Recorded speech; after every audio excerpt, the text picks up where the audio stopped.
अस्सलाम वालेकुम।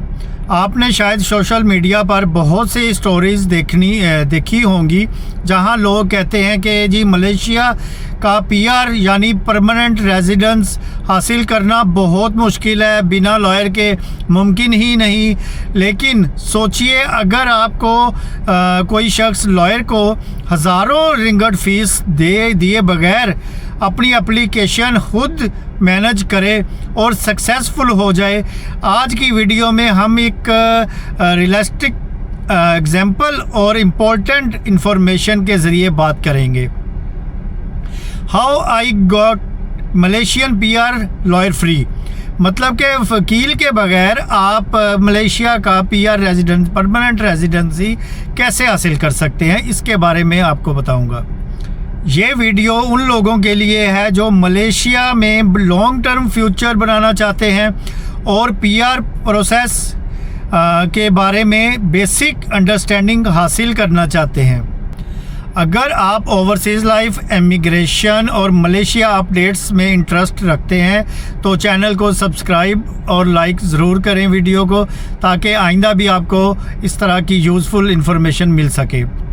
सबसे पहले इम्पोर्टेंट बात क्लियर कर देते हैं। मलेशिया का पीआर परमानेंट रेजिडेंसी प्रोसेस हर एप्लीकेंट के लिए डिफरेंट होता है, हमेशा ये याद रखिएगा। किसी को अप्रूवल में मिल सकती है और किसी को नहीं मिल सकती। ये एलिजिबिलिटी के ऊपर होता है, कौन एलिजिबल है और कौन नहीं। कोई भी लॉयर और या एजेंट अप्रूवल की गारंटी 100% नहीं दे सकता। जो गारंटी देता है वो भाई फेक है, वो फ्रॉडिया है बंदा। इसलिए आज की वीडियो का मकसद किसी शॉर्टकट या वादा करना नहीं, बल्कि ये समझाना है कि बहुत से एप्लीकेशंस प्रॉपर डॉक्यूमेंट्स और प्रिपरेशन के साथ खुद भी मैनेज की जा सकती हैं। मैं ये बताना चाह रहा हूँ। असल में पहले नंबर पे समझते हैं, सबसे पहले एलिजिबिलिटी का समझते हैं कि कौन एलिजिबल है और कौन नहीं। आप पहली स्ट्रेटजी ये करें कि सोशल मीडिया पर ट्रस्ट करना, भरोसा करना, इसको बंद कर दें। आप ऑफिशियल रिक्वायरमेंट और अवेलेबल इंफॉर्मेशन को स्टडी किया करें हमेशा। बहुत से लोग डॉक्यूमेंट्स प्रिपेयर करने से पहले अप्लाई कर देते हैं, लेकिन आप पहले ये समझें आपकी इमिग्रेशन हिस्ट्री कैसी है, आपकी एम्प्लॉयमेंट या बिजनेस बैकग्राउंड कैसा है, आप के डॉक्यूमेंट्स कंप्लीट हैं या नहीं। इसी प्लानिंग से आप एप्लीकेशन को और स्ट्रॉन्ग बना सकते हैं, ये याद रखिएगा। एप्लीकेशन प्रोसेस में डॉक्यूमेंट्स बहुत इंपॉर्टेंट होते हैं। आप इंश्योर करें पासपोर्ट रिकॉर्ड कंप्लीट होना चाहिए, आपका वीज़ा हिस्ट्री क्लियर होना चाहिए, आपकी एम्प्लॉयमेंट रिकॉर्ड आपके पास अवेलेबल होना चाहिए, और इसके अलावा टैक्स रिलेटेड डॉक्यूमेंट्स ऑर्गेनाइज्ड होने चाहिए बाकायदा।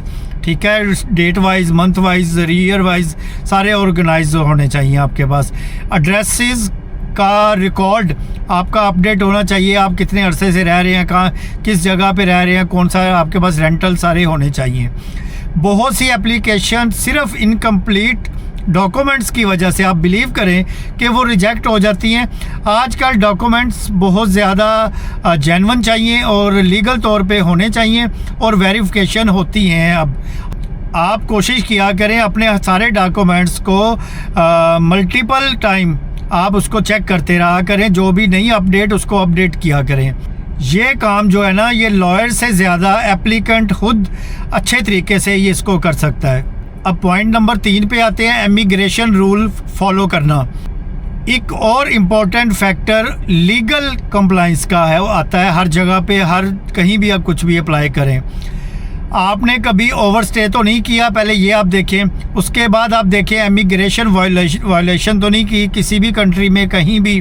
तीसरे नंबर पे आपको देखना पड़ेगा इलीगल एम्प्लॉयमेंट तो नहीं की, मतलब कि जो वीज़ा किसी और चीज़ का, कहीं और जॉब कर रहे हैं, ऐसा तो नहीं है। ये चीज़ें बहुत इम्पोर्टेंट होती हैं। अक्सर लोग सिर्फ इनकम और सैलरी पर फोकस करते हैं, वो ये नहीं देखते कि इसका अब लॉन्ग टर्म में आपको कितना नुकसान हो सकता है, और वो काम करते हैं पैसे की खातिर। लेकिन इमिग्रेशन अथॉरिटी एप्लीकेंट के ओवरऑल रिकॉर्ड को देखती है इसका ये क्योंकि परमानेंट रेजिडेंसी इतना आसान नहीं होता, इसके लिए ये ओवरऑल सारे डॉक्यूमेंट सब कुछ देखा जाता है। क्लीन हिस्ट्री हमेशा आपको पॉजिटिव फैक्टर में लेकर जाती है हमेशा। अब पॉइंट नंबर 4 की बात करते हैं। लॉयर की बजाय आप रिसर्च को अपने मेन फोकस किया करें बनिस्बत लोगों पे, लॉयर पे, इधर उधर की बातों पे। यहाँ एक मिसअंडरस्टैंडिंग होती है हमेशा। मैंने ये नहीं कहा कि लॉयर की ज़रूरत नहीं पड़ेगी, लॉयर की ज़रूरत पड़ती है। आप मतलब कि कुछ चीज़ें होती हैं जो लॉयर पर भी छोड़ सकते हैं, ये बात नहीं कर रहा, लेकिन कोशिश करें खुद ज़्यादा रिसर्च करें। कम्प्लेक्स केसेस में, कुछ मुश्किल केसेस में कुछ की प्रॉब्लम्स आती हैं या डॉक्यूमेंटेशन की कमी आती है, तब आप एडवाइस ले सकते हैं प्रोफेशनल बंदों की, लॉयर्स की, किसी भी प्रोफेशनल जो बंदे होते हैं उनका आप फ़ायदा उठा सकते हैं। लेकिन अगर आपका जेन्युइन केस नहीं है या आपके पास लीगल डॉक्यूमेंट्स नहीं है या आपको कोई मुश्किल है, तब उस सूरत में आप हमेशा ऑफिशियल इंफॉर्मेशन पढ़ा करें। रिक्वायरमेंट जितनी भी होती है गवर्नमेंट लेवल की वो समझा करें, डॉक्यूमेंट्स को और ऑर्गेनाइज रखा करें, प्रोसेस को स्टेप बाय स्टेप फॉलो करें। तो ये आपके लिए बेहतर है। आप दूसरों की बातों पे आके इन चीज़ों को फॉलो नहीं कर सकते। इस तरह अननेसेसरी एक्सपेंस आपका बच जाता है जो आपने प्रोफेशनल लोगों को देना होता है। बहुत से लोग सिर्फ इंफॉर्मेशन की कमी की वजह से एजेंट्स, फेक एजेंट्स और इस तरह के मतलब कि प्रोफेशनल जो सिर्फ आपको धोखा दे सकते हैं, उनके चक्करों में आ जाते हैं। आप ये चीज़ अपने दिमाग में रखें कि पीआर एप्लीकेशन दुनिया के किसी मुल्क में भी आप अगर देते हैं तो ओवरनाइट अप्रूव नहीं होती। पहली बात तो ये, कई एप्लीकेंट हर हफ्ते स्टेटस चेक करते हैं, रोज़ रात को 12 बजे के बाद स्टेटस चेक करते हैं, daily, weekly, monthly.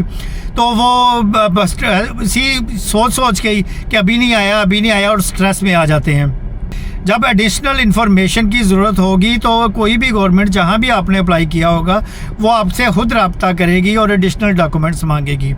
Immigration related process में सब्र बहुत इम्पोर्टेंट रोल अदा करता है। बहुत से एप्लीकेंट ये मिस्टेक करते हैं, सबसे जो ज़्यादा लोग करते हैं वो है जी फेक एजेंट पर ट्रस्ट कर लेना फुल तरीके से। दूसरे नंबर पे इनकम्प्लीट डॉक्यूमेंट्स सबमिट कर देना, कोई गल नहीं यार मैं सबमिट कर देता हूँ हो जाएगा, तो शायद वो ना पढ़े। ऐसा नहीं होता भाई, किसी भी काम में अब ऐसा नहीं होता, आपकी हर चीज़ की वेरिफिकेशन होती है। तीसरा, इमिग्रेशन के जो रूल्स हैं उनको पढ़े बगैर इग्नोर कर देना कि नहीं यार ये तो एक फॉर्मेलिटी है। फॉर्मेलिटी कुछ नहीं होता, जो इमिग्रेशन रूल होते हैं वो आपको फॉलो करने पड़ेंगे हर दुनिया में हर जगह। इसके अलावा अनरियलिस्टिक परमिशन पर यकीन करना, और अगर कोई आपको गारंटी दे कि पीआर आपको 100% अप्रूव हो जाएगी, मेरी गारंटी है इस चीज़ की, तो बहुत केयरफुल हो जाएं। वो बंदा झूठ बोल रहा है, ऐसा दुनिया में कहीं नहीं होता। ख़ास तौर पे मलेशिया में तो सवाल ही पैदा नहीं होता कि ऐसा गारंटी वाला बंदा राइट पे हो, ठीक हो।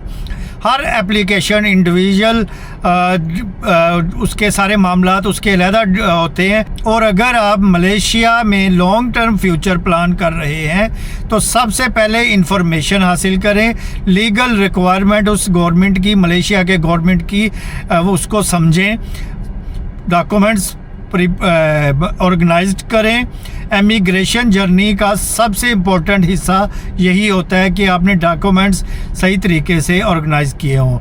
तो मुझे उम्मीद है ये वीडियो काफ़ी लोगों के लिए हेल्पफुल होगी, जो ज़हनों में चीज़ें हैं वो क्लियर होंगी इस वीडियो के बाद। तो मुझे इजाज़त दें, मिलते हैं नेक्स्ट वीडियो में। अल्लाह हाफिज़।